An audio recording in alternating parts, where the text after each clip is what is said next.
সবচেয়ে বেশি তারা হলো ধর্মীয় নেতা যারা, এই জন্য তারা দেশে তারা গির্জা চালায়, সিনেগাগ চালায়, ধর্মীয় কাজগুলো যারা চলে, ধর্মের সম্মান আছে। এই জন্য প্রথম শ্রেণীর নাগরিক হইল ধর্মীয় নেতা যারা। ওই সুবাদে আমরাও এই সম্মানটা পাওয়া যায়। আমাদেরকে তারা ধর্মীয় মিনিস্টার বলে, আমাদের নাম ইমাম। তো ওইখানে ইমামদের দাম অনেক বেশি।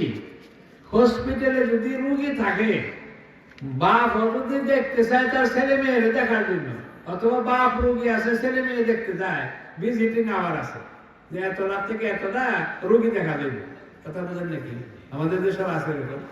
কিন্তু আমরা যারা আছি ধর্মীয় নেতা, আমাদের জন্য কোনো রিস্ট্রিকশন নাই, কোনো ধরা বাধা নাই, কারণ আমরা জন্য সবসময় দরকার তাদের। এই জন্য মুসলমান নেতা আছে, হিন্দু নেতা আছে, খ্রিস্টান নেতা আছে, ইহুদি নেতা আছে, ধর্মীয় নেতা যারা, তারা যে ওদেরকে সান্ত্বনা দেয়। যে কোনো সময় লোক মারা যেতে পারে, ঠিক কথা বোঝেন না? তো সান্ত্বনা কাজটা তো সবসময় দরকার। এই জন্য ইমামদের যাওয়ার জন্য কোনো সময় সীমা নাই, রাত দিন 24 ঘন্টা খোলা। কথা বলতেছেন না? আমাদেরকে দেখে আমরা লেবাস পোশাক দেখে, এটা লেবাস পোশাক করে আমরা চলি। এই লুঙ্গি, এটা আমরা অনেক সময় বলে যে লুঙ্গি করে আমরা চলে না, করে নিয়ে আসবেন। আমরা তো এগুলো পড়ুয়া করে না, ইসলামী পোশাক।